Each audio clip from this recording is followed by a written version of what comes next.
बहुत सारे ऐसे मामले हो रहे हैं। प्रेमी के साथ मिलकर पति को मार डाला, प्रेमी के साथ मिलकर मंगेतर को मार डाला, नए प्रेमी के साथ मिलकर पुराने प्रेमी को मार डाला।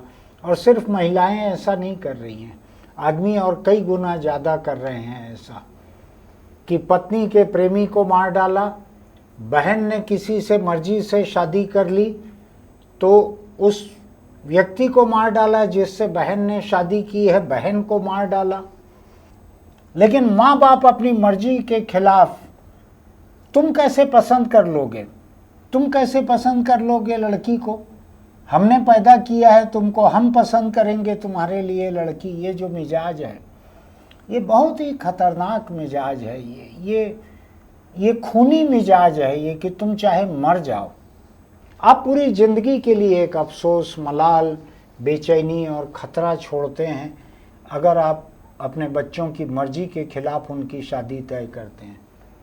बालिग होने के बाद उनको जिम्मेदार बनाइए। आपकी जिम्मेदारी उनके लिए मैच पसंद करना नहीं है, आपकी जिम्मेदारी है उनको जिम्मेदार बनाना ताकि वो अच्छी पसंद रहे उनकी। उसके लिए कोशिश कीजिए, अपनी पसंद ला के उनके ऊपर मत थोपिए।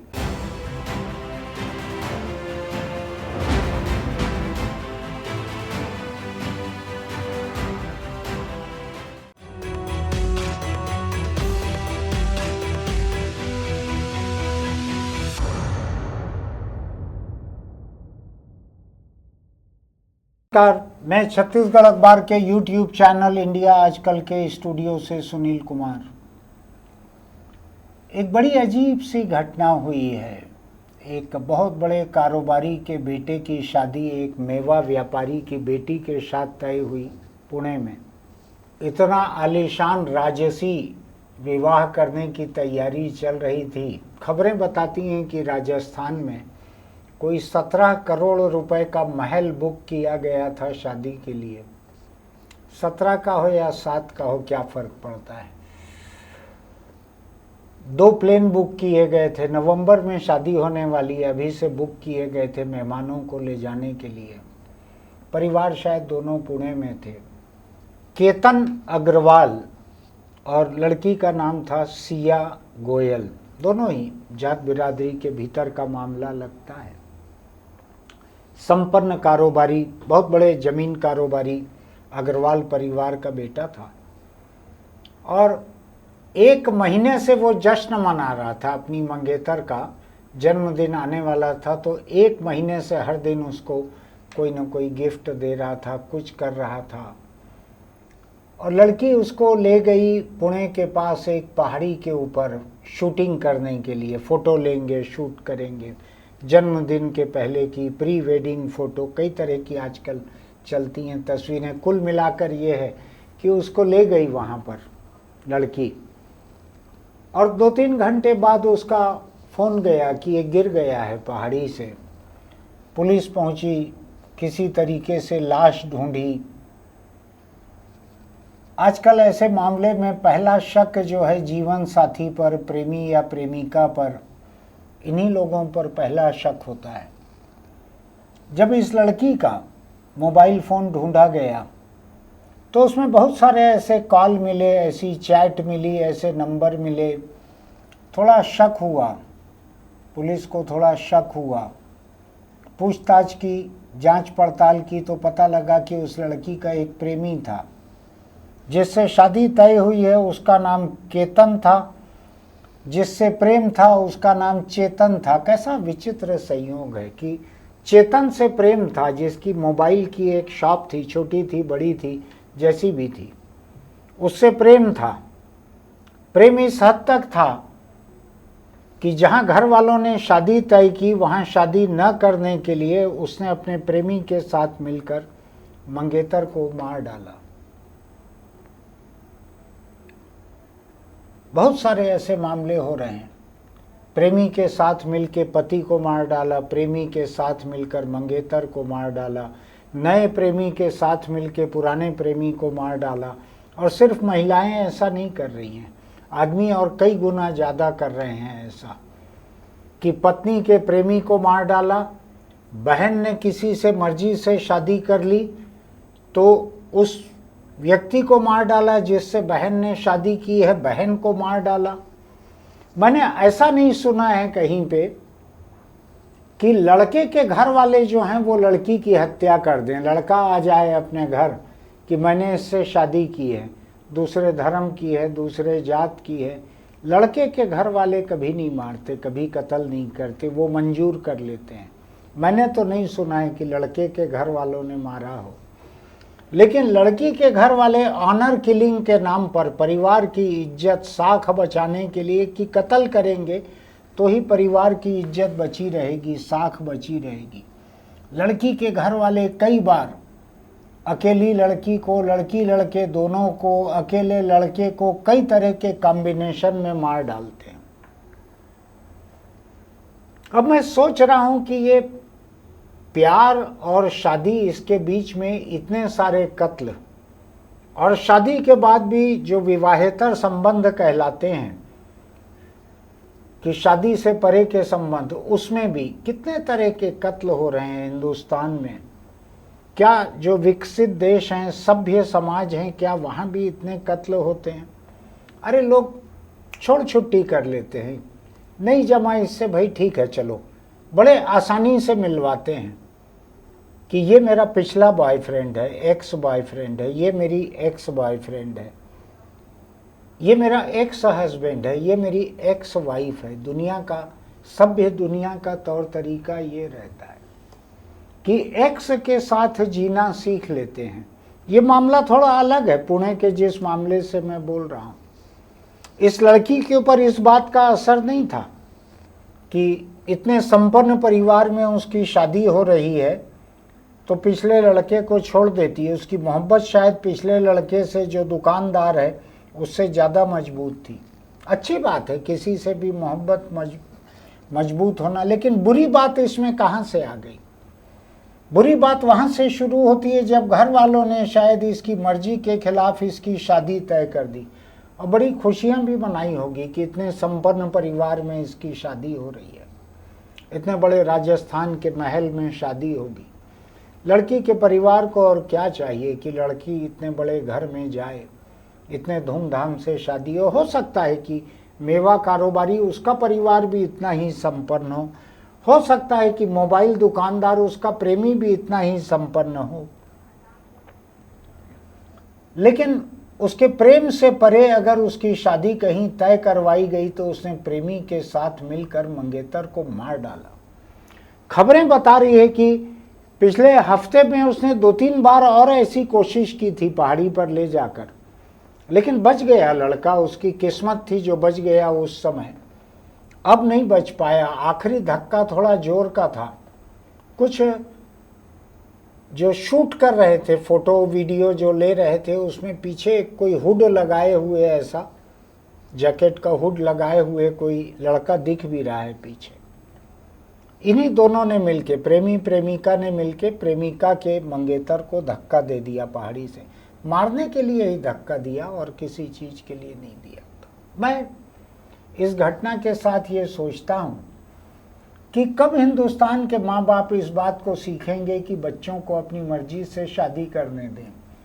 न केवल लड़की को, लड़के को भी शादी नहीं करने देते हैं माँ बाप अपनी मर्जी से। लड़के 28 साल के, 30 साल के हो जाते हैं।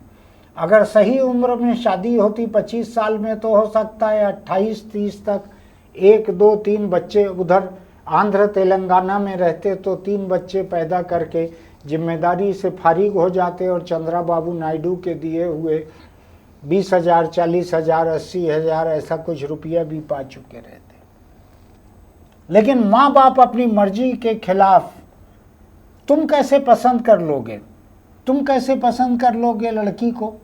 हमने पैदा किया है तुमको, हम पसंद करेंगे तुम्हारे लिए लड़की। ये जो मिजाज है, ये बहुत ही खतरनाक मिजाज है। ये खूनी मिजाज है ये, कि तुम चाहे मर जाओ। मैं आपको बताता हूँ, मेरे एक परिचित परिवार में एक लड़की अपनी मर्जी से शादी करना चाहती थी। उसके पिता नहीं चाहते थे ऐसा। लड़की ने मुझको कहा कि मैं शादी करूंगी तो उसी लड़के से करूंगी, नहीं तो नहीं करूंगी। मैंने उसके पिता को समझाया कि देखिए, लड़का लड़की दोनों बालिग हैं, दोनों कामकाज से लगे हुए हैं। आप नहीं भी करेंगे शादी तो कानून उनको इजाज़त देता है कि अपनी मर्जी शादी कर लें। आज तो इज्जत कर रहे हैं आपकी। मान लीजिए अगर वो लड़की ने अपने आप को कुछ कर लिया, कुछ बिगाड़ लिया अपने आप का, तो आप क्या कर लेंगे जिंदगी भर रोने के सिवाय। बिल्कुल ही अनमने ढंग से न चाहते हुए भी उन्होंने उसकी शादी की। तो माँ बाप नहीं चाहते हैं कि उनकी मर्जी के खिलाफ बेटा या बेटी शादी करें, और बेटी की शादी से तो इतनी सारी इज्जत जोड़ ली जाती है। आपने देखा होगा ना, ठाकुर साहब या ऐसा कोई जमींदार या सेठ हिंदी फिल्मों में दिखाते हैं, जो प्रेमी को कहता है कि ये रहा मेरा चेक साइन किया हुआ, अपने मर्जी का अमाउंट इसमें भर लेना और मेरी लड़की को भूल जाओ। उनको यही लगता है कि वो किसी भी तरह से खरीद सकते हैं लड़के को। ऐसा बहुत से माँ बाप को लगता है। उनको लगता है कि वो अपनी लड़की के लिए जो कर रहे हैं वो सबसे अच्छा कर रहे हैं। लड़कों के माँ बाप को भी ऐसे ही लगता है। मैं जब कॉलेज पहुंचा उस वक्त एक परिवार था मेरा, वहां का लड़का मेरे बराबरी का ही था, कॉलेज पहुंच चुका था वो भी। उसके लिए दिवाली के समय जब पैंट खरीदने के लिए जाते थे तो उसकी माँ और बहन तय करते थे कि वो किस रंग का कपड़ा लेगा, कैसे डिजाइन का पैंट सिलाएगा, कैसे रंग का शर्ट लेगा। लड़का कॉलेज पहुंच गया था लेकिन माँ और बहन उसको तय नहीं करने देते थे। उसको रंग छांटने की भी आज़ादी नहीं थी। कैसा अजीब सा ये देश है। मुझको लगता है लोग अपने लड़कियों को पढ़ाते हैं, लड़कों को पढ़ाते हैं, अपने पैरों पे खड़े हो जाएं। कहते हैं हमने अपनी बेटी को बेटों की तरह पाला है, उसको सारी आज़ादी दी है, आगे बढ़ने के मौके दिए हैं, और जब उसने अपनी मर्जी से लड़के को छांटा तो कई जगह मार डाला ऐसी बेटी को। अब यही शादी, मुझको लगता नहीं है कि ये लड़की किसी और से मोहब्बत करती थी तो किसी और से शादी के लिए तैयार हुई होगी, परिवार के दबाव में तैयार हुई होगी, और बात खून खराबे तक चली गई। एक परिवार का लड़का, खानदान का चिराग, आंखों का सितारा मारा गया बेमौत इस तरह से।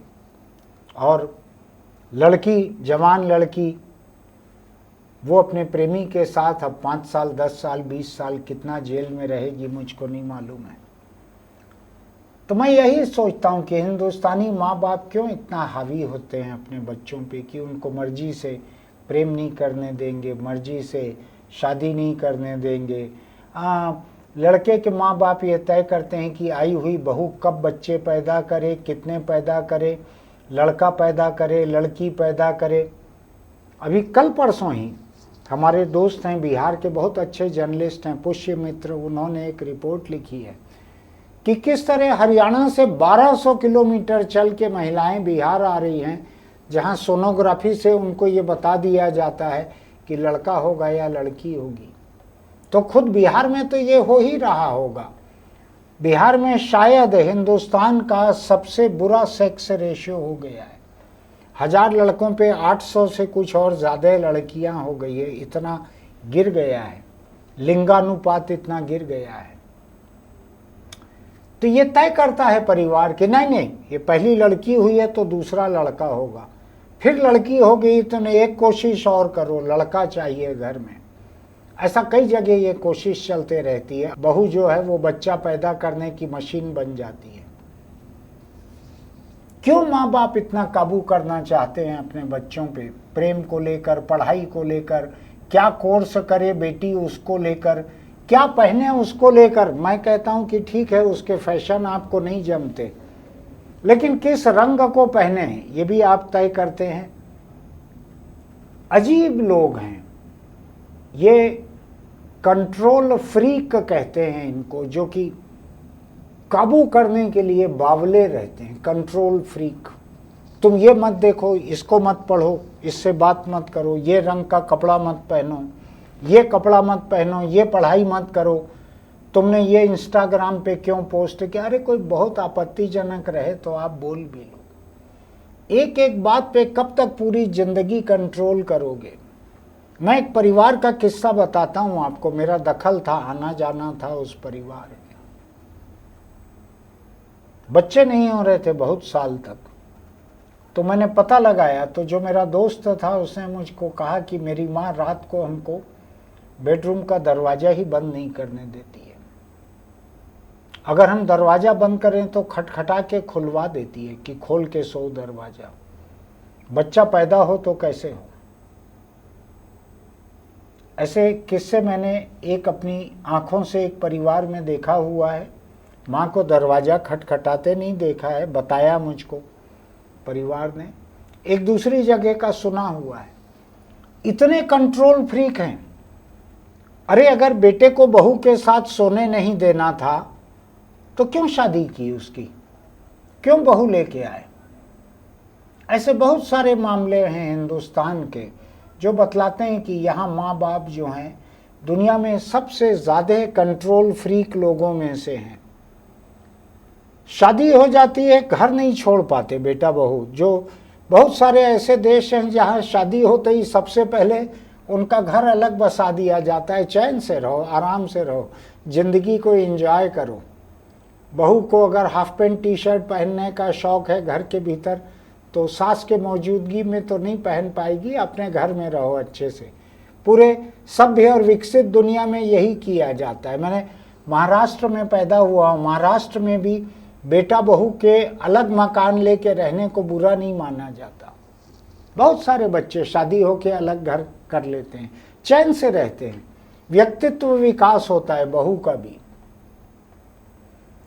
खराब नौबत है। आप देखिए कहाँ खून खराबे तक ये बात पहुंच गई, लड़की की शादी उसके प्रेमी से न करके। ऐसा भी नहीं, इस खबर में ये भी नहीं है कि लड़की का प्रेमी जो है बेरोजगार था, फुटपाथ पे रहता था, नशेड़ी था। दुकान थी मोबाइल की। आज मोबाइल की कोई भी दुकान, रोजी रोटी तो कमा खा लेता, नहीं तो मेवा वाले माँ बाप जो थे लड़की के, वो लोग कुछ उसको मदद कर देते काम में। खराब लग रहा है मुझको। आपको ध्यान है इंदौर में ऐसा ही एक केस हुआ था। उसमें भी एक लड़की किसी और से प्रेम करती थी, उसकी किसी और से शादी करवा दी गई। शादी के बाद हनीमून पे वो शिलांग गई। शिलांग में वहाँ वो लड़का मारा गया इसी तरह पहाड़ी से गिर के या कुछ। बाद में जाके मोबाइल कॉल डिटेल और चैट डिटेल और ये सब से पता लगा कि पुराने प्रेमी और उसके दोस्तों के साथ मिलके इसने हनीमून के दौरान अपने पति को मारा। ये जो नई लड़की, नया केस जो है पुणे का, इसमें लड़का जो है महीने भर से उसका जन्मदिन ही मना रहा था अपनी मंगेतर का, और धक्का दे के मार डालने के बाद गिरफ्तारी के पहले तक ये अफसोस का पोस्ट कर रही थी सोशल मीडिया पे, लड़की तुम मुझको अकेले छोड़ के चले गए, तुम वापिस आ जाओ। धक्का दे के मारी खुद ही थी। गजब कहानी है ये। इंसान का मिजाज एकदम खतरनाक रहता है। मैं बताऊं आपको, अपने बच्चों की ज़िंदगी अगर चाहते हैं अच्छी गुजरे, चैन से गुजरे, उनको जितना समझाना है समझा लीजिए, लेकिन अपनी मर्जी उनके ऊपर इस हद तक मत ला दिए कि वो मरने मारने पर उतारू हो जाएं। आपकी तो कट गई है ज़िंदगी। अपने शादी के लायक बच्चों से आप कम से कम 25-30 साल तो ज़्यादा जी ही चुके हो, तो आपकी तो कट गई है ज़िंदगी। आपको तो वो कोई गटर माला वगैरह लेके, कई धर्मों में चलती है, ध्यान रखिएगा, माला लेके जाप उप करना चाहिए, कुछ नाम लेना चाहिए ईश्वर का, कई धर्मों में चलती है माला। तो वो बेटा बहू के ऊपर पसंद अपनी लाद रहे हैं। खराब नौबत है ये। मैं आपको बताऊं, जो मरने मारने की नौबत नहीं भी आती है, अगर खुदकुशी या कत्ल की नौबत नहीं भी आती है, तो भी पूरी ज़िंदगी लोग मलाल में जीते हैं। फिर कहीं एक दिन शादीशुदा ज़िंदगी के बीच में पुराना प्रेमी या पुरानी प्रेमिका निकल के आ जाते हैं। फिर पुरानी मोहब्बत जो है फिर जवान होने लगती है, जिंदा हो जाती है, कब्र फाड़ कर निकलती है पुरानी मोहब्बत। आप पूरी ज़िंदगी के लिए एक अफसोस, मलाल, बेचैनी और ख़तरा छोड़ते हैं अगर आप अपने बच्चों की मर्जी के खिलाफ उनकी शादी तय करते हैं। बालिग होने के बाद उनको जिम्मेदार बनाइए। आपकी जिम्मेदारी उनके लिए मैच पसंद करना नहीं है, आपकी जिम्मेदारी है उनको जिम्मेदार बनाना ताकि वो अच्छी पसंद रहे उनकी। उसके लिए कोशिश कीजिए, अपनी पसंद ला के उनके ऊपर मत थोपिए, देखिए किस तरह का हो रहा है। इंदौर का आपने सुना था, साल भर शायद हुआ होगा उस घटना को, कितने समय खबरों में थी। अब ये पुणे का मामला सामने आ गया। हिंदुस्तानी माँ बाप अगर हैं तो अपने बच्चों के ऊपर अपनी मर्जी को इस हद तक मत ला दिए कि वो मर जाएं या मारने पे उतारू हो जाएं। आपको लगता है कि मैंने कुछ काम की बात कही है तो इसके लिंक को अपने दोस्तों को भी बढ़ाइएगा। हमारे YouTube चैनल इंडिया आजकल को सब्सक्राइब कीजिए, लाइक कीजिए, नोटिफिकेशन की बटन दबाइए, कमेंट बॉक्स में लिखिए आपका क्या कहना है। कई लोग मेरी बात से असहमत भी हो सकते हैं। मैं थोड़ा अधिक उदार और प्रगतिशील और आधुनिक व्यक्ति हूँ। चलते चलते छोटी सी सलाह, सिगरेट, बीड़ी, गुटखा, तम्बाकू अगर आप खाते पीते हैं तो छोड़ दीजिए। मैंने आज सड़क पे देखा है, एक तिलचट्टा जा रहा, तिलचट्टा चूंकि फैशन में ज़्यादा है इसलिए उसकी बात कर रहा हूँ। एक तिलचट्टा जा रहा था सड़क पे और मोटरसाइकिल से निकलते हुए दो लोगों ने उसके ऊपर अपना मुंह में जो भी उनका गुटखा तम्बाकू भरा होगा उसको बुरी तरह से थूक दिया। उसके ऊपर रुक के देखा तिलचट्टा जा रहा है तो थूक दिया उसके ऊपर। वो तिलचट्टा काफ़ी देर तक छटपटाते रहा और मुझको लगता है बाद में मर गया होगा। तंबाकू से यही हाल होता है, जब कैंसर होता है तो इंसान ऐसे ही छटपटाते हैं जैसा आज सुबह मुझको तिलचट्टा दिखा है। अब ये मत बोलिएगा मैं कहानी गढ़ रहा हूँ, मैं तो आपको सावधान करने के लिए मिसाल बतला रहा हूँ। फिर मिलेंगे।